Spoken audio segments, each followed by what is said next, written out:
Hey everyone, it's currently 3 a.m., but I'm in the mousery, and I'm currently doing litter check-ins, and I have gotten a few requests for a while now actually, to do like a more consistent daily update on litters so that y'all can see kind of how a litter progresses from start to finish. See beans from the pinky phase all the way up to when they're actually mice. And I haven't done that yet, even though I've been breeding for 5 years, and I thought it was a good idea, so I'll at least be trying it. We'll see how it goes, how consistent I can be. I have 5 litters right now. I don't know exactly which one I'd like to follow closely, so I think at first we'll probably just start with all of them, and we'll see which ones end up being my favorites as we go on, the ones that I focus on at least. Alrighty. The beans have been evicted, litter 1 and 2. There's the mother of litter 1, and the black stuff is mother of litter 2. Her beans were born on the 12th, hers on the 13th, so these guys are, I think, 3 and 2 days old now. They're very cute. Next up, I'm going to be sorting them into the male and female groups, and I'm going to be looking at colors and milk bands to make sure everybody's healthy.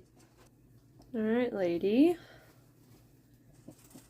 Boy, probably. Generally speaking, I am pretty dang accurate with this. There are a few different litters that have gotten me before, because they can look different from litter to litter, but generally speaking, I've got it down. Alright, I double checked everybody, and this is our boy and our girl groups. And then of course we gotta look at these things called milk bands, and this lets me know how the moms are doing, and generally speaking, if the babies are getting enough milk.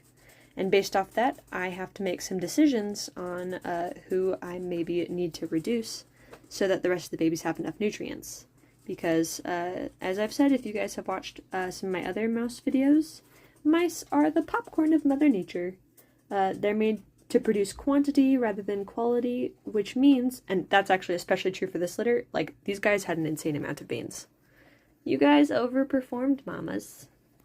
But that means that in nature, normally, nature would take out a few beans and just leave the healthiest behind. Since there's not really much nature to take out the beans here, that job falls on me. So I'm gonna go ahead and sort them out real quick, see how healthy everybody is. That one's looking a little low. Oof, same with that one.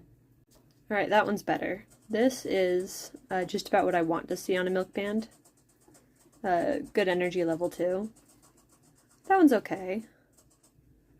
Okay. These guys are the males, so I'm not surprised that they're doing a little bit better.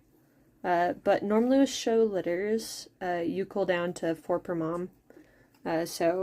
And based off the milk bands here, I'm definitely going to have to reduce the litter at least a little bit. So, next up is that decision. Least favorite part. I'm having a hard time trying not to keep all of these guys, but I think these ones are for sure keepers, these ones are for sure keepers, those are for sure culls, and I can only keep one of these guys, max. And eventually I'm going to have to cull at least 2 more anyways, but which ones do I let keep being maybes? I'm thinking this boy's probably the best looking one. He's the largest, healthiest. This boy I wish I could keep, but he's a runt. It's always hard balancing out the choices, but the dark pigment here, which is the goal for the line, isn't the most important thing. The most important thing is health and temperament, health being number 1. And the tough thing is when I have really big litters like this, I gotta make the decisions based off health as my first priority. And runts, which, I mean, it's a subtle difference at this age, but you can see it there. They tend to be much less robust over time. That isn't always the case, but they are more prone to having health issues. So even though that pigment is just, like, even though this pup is probably 1 day younger than this one, that pigment's fabulous. But pigment does not take priority, sadly. So that's one of the tough choices you gotta make. Health over aesthetic. Alright, that leaves us with 10 pups, which is still too many. But for day like 3 or so, that's not bad.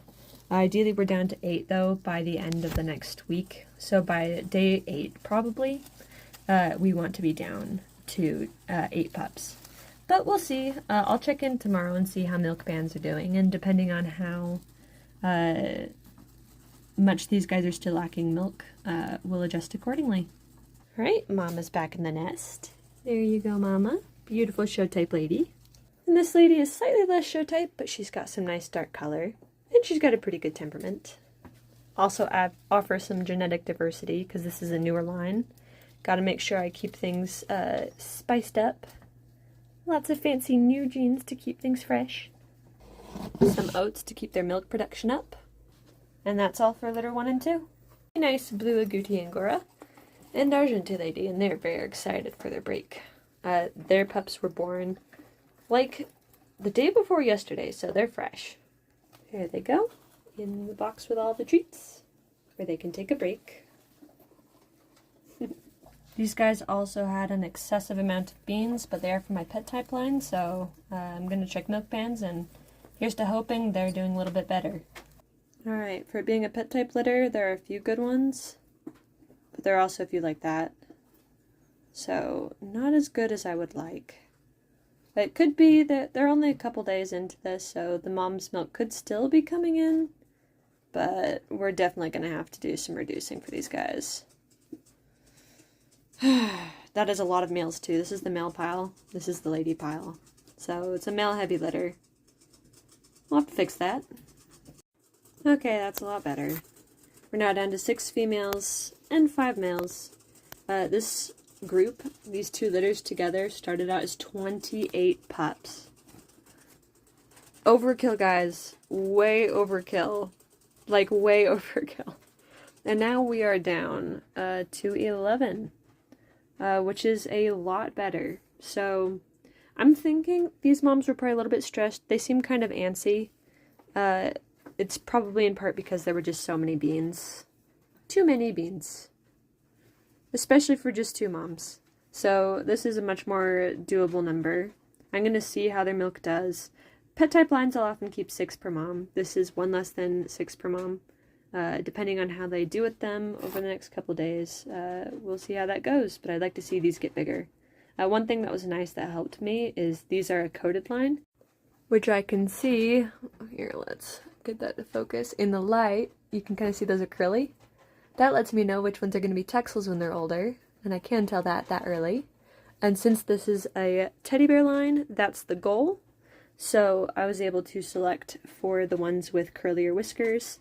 I did keep a few with straight whiskers, just because, for health reasons, there might be some that were a bit larger, and some of the Texels were a bit smaller, so, yeah, but, that made it at least a little easier, because I had one more defining factor to think about. Neither of these guys are Texel, as you can see, but the dad was a Texel, and, Rex is a dominant gene, that's the gene that gives them the curly coat, so, these guys inherited that Texel gene from their dad. But I'm going to go ahead and move them back, and the most important thing will be checking on them tomorrow to see if the milk bands are where I want them to be and if the moms are a little bit less anxious than they were today. Alright guys, litter 1 and 2 were for the espresso or dark shell line. Litter 3 and 4 were for the teddy bear line, and this litter is for my light show line, which I also call the latte line. And this mama is a peanut butter freak. She's always adored peanut butter time more than almost any of my other current mice. So I put just a little bit in there. It's not the best thing for her when she's a mama, so I'm not giving her a whole lot, but to make her day a little bit better, I just gave her some peanut butter because she deserves it. She is from an inbreeding for this line because I wanted to cement some of the good traits of the show line as I've started to get it healthier, because she's probably one of my best examples from the line. And this litter is also somewhat of an inbreeding, so I'm going to have to look out very closely for any issues that pop up in these guys. The nice thing is, this is how big the litter was when it was born, guys. It's already small! Now, I do still have to check milk bands. Normally, with show litters like this, you cool down to 4, because the moms just generally don't produce as much milk. Not only that, but they get big. Like, I don't know if you guys probably can't tell in comparison, but she's quite a large mouse. Like, here. I'll hold her. Compared to my hand, that's massive, guys. She's big. So the pups need just a little bit more nutrients to help them keep going. So I'm going to just real quick check milk bands, color, everything else. I might cool down 1 or 2 tonight just because it's easier. But honestly, since these guys, this litter's already relatively small, and I can at least see milk bands, they're not the greatest. But I might give myself like 1 more day just to see a little bit more about color and temperament, because right now, these guys were actually born just yesterday. Kind of. Well, I guess now that it's 3, probably a little bit sooner, but you know. I went ahead and reduced it just by 1, because the milk bands are a bit low, and she seems a bit antsy. I mean, it is just day 1, and there's a lot of work to be done, and it's a lot for Mama to adjust to. But we'll see if having 1 less helps her out just a little bit more. We'll see how she does in the next couple of days. Usually the first week is the biggest telltale of whether or not a mom is going to be a pretty good mom or an iffy one. So we've got some time. But yeah, honestly, that's probably all I'll say for, like, check-ins today. Just a little look at my stinky old man, who is very, very old, as a refresher. He's starting to make silly sounds. Yeah, 'cause he's super old. But I give him a little treat every night, even though he is stinky and weird sounding. And I usually give him a little pet too. Yeah, you're so cute.